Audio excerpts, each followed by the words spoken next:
There are lots of good reasons to abandon a book. It's poor quality, it's too long, you got everything you needed out of it, or it just isn't working for you. But people are very reluctant to abandon books, and it holds up their reading and moving on to better books and more fruitful endeavours. So today I wanted to talk about 3 books that I abandoned and 3 books that I think you should read instead, to encourage you and motivate you to move on from the book that is holding you back. Obviously, these are personal opinions, and maybe I hate a book that you love, or you hate a book that I love. Okay, so the first book that I want to talk about that I abandoned is Leaders Eat Last by Simon Sinek.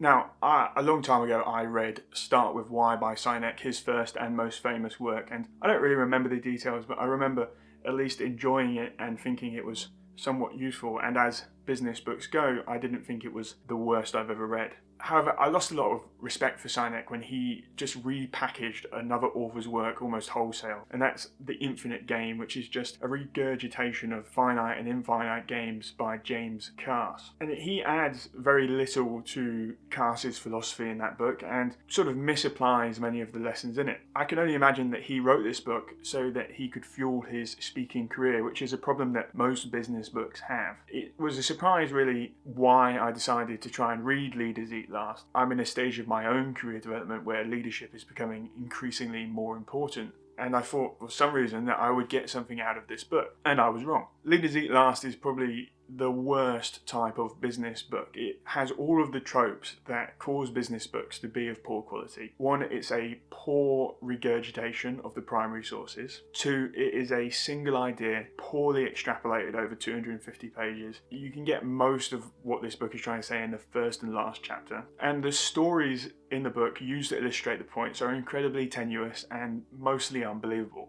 So if you have an interest in leadership, what do I think that you should read instead? And I think you should read The Gates of Hell by Steven Pressfield. Now, The Gates of Hell is a historical fiction about the Battle of Thermopylae. If you've seen the film 300, you'll know exactly what I'm talking about, and if you're a millennial age male, you'll know exactly what I'm talking about. The Battle of Thermopylae is a true story, though this book is not particularly historically accurate, which is not to its downfall, just read it with that in mind, about 300 Spartans that face off an overwhelming enemy for the good of their people. Now, the book is wonderful. It's so entertaining to read. However, it has found a great deal of respect amongst military leaders and veterans, and is even on recommended reading lists at places like West Point, which is not what you'd expect from a page-turning, thrilling historical fiction book that holds loosely to the truth. And the reason why it's found this respect is because it exemplifies many of the traits of real-world leadership. And I do not think that you can teach leadership to people through specific advice. It must be taught through story, analogy and metaphor, because the leadership that applies to your situation is specific to your situation. And I think it's naive to think that the military tradition has nothing to teach us in our day-to-day life. The crucible of war is the ultimate expression of leadership. To ask men to go to battle and to die requires you to be a leader of extraordinary capability. Some of the lessons of leadership that are explored in The Gates of Hell come with such vivid and exciting imagery that it's very easy to remember them. And while I don't think this should be the only work you read on leadership, I do think it's a much better choice than Leaders Eat Last. So the second book that I abandoned is The Body Keeps the Score by Bessel van der Volk. This is a book about the author's work in dealing with PTSD in their patients and the physical embodiment of that, and how symptoms of mental illness manifest in physical symptoms first. I picked it up because I thought it would be interesting and I might learn something, and because PTSD is a very common topic at the moment. And some of the stories in the book are interesting and disturbing, and you're glad that these people got some help. However, this book suffers from a problem that lots of science books have nowadays, which is that the book doesn't serve the purpose of being written to write an excellent book. The book serves a ulterior motive. So rather than being an excellent piece of literature, it serves to do 2 things, which is boost the author's credibility and win them research grants. And this book suffers from that in a huge degree. All of the interesting points of the book are surrounded by so much fluff about why the author is amazing and why their work is so important, that the book becomes a real chore to read. It's quite a long book and it could be very short. Like business book, you could read the first and last chapter I'm not going to blame the author for this. Unfortunately, because of the nature of how academic work is done nowadays, this sort of self-serving egotism in their literature, at least for the mass market, now has to be done this way so that they can get the grants, so that they can survive as researchers. So a book that I think you should read instead is The Myth of Mental Illness.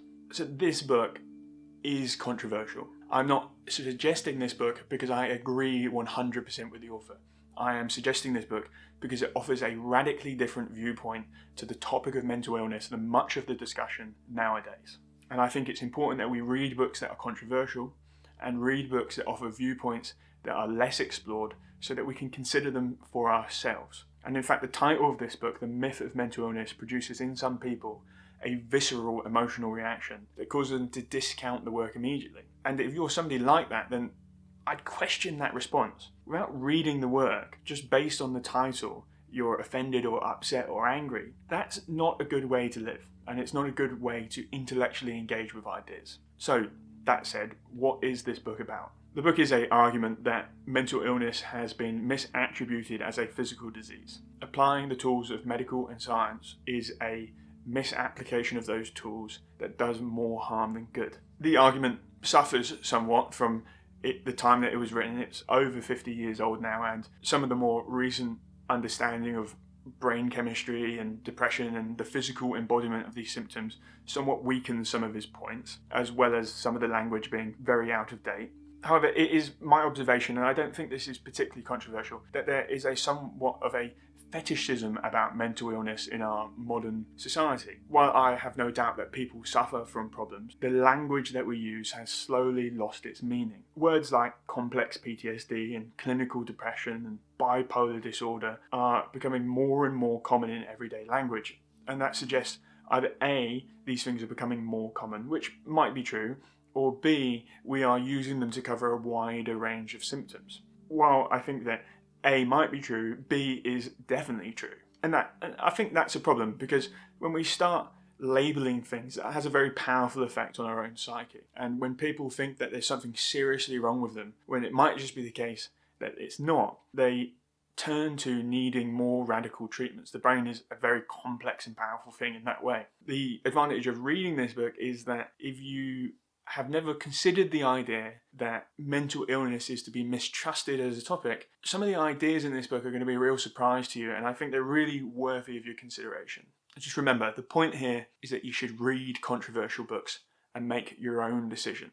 Okay, the last book that I'm going to talk about that I abandoned is Awaken the Giant Within by Tony Robbins. Now, this is a very famous book, and I don't often read self-help. So the only reason that I picked this book up was because I watched on Netflix the documentary I Am Not Your Guru, which is about Tony Robbins' work at one of the sort of camps that he runs. Now, I picked up the work because I was surprised in that documentary. I was expecting just to laugh at this very American, over-the-top sort of behaviour, but actually I found a slightly more complex character than I was expecting in Robbins. So I thought it'd be interesting to read something that he'd written. Awaken the Giant Within falls into many of the tropes that define the self-help genre, mainly because I think it has, in some way, defined what the self-help genre is. It offers overly prescriptive and specific instructions that miss much of the complexity of life. The worldview in it is inherently materialistic, valuing, private jets and private helicopters and money over more noble, more purposeful goals. And I think there's no doubt that Tony Robbins helps people, and people have much to say in value of his method, and they have much to say in criticism of his method. And I'd like to think that much of the work I've seen Tony Robbins do on podcasts, and as an older person than he is as the author writing this, provides a slightly more complex and nuanced view on how to invoke change in people. And I think that's the main flaw with this book, is that it feels somewhat naive.